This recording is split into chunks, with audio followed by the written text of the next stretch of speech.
மனிதன் என்பவன் தெய்வமாகலாம். வாரி வாரி வழங்கும் போது வள்ளலாகலாம்.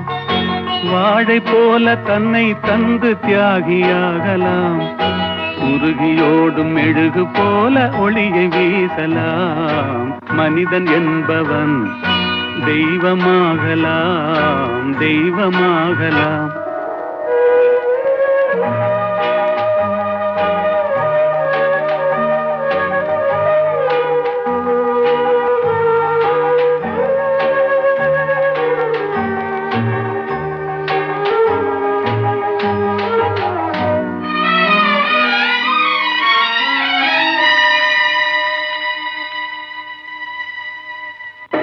ஊருக்கென்று வாழ்ந்த நெஞ்சம் சிலைகளாகலாம்.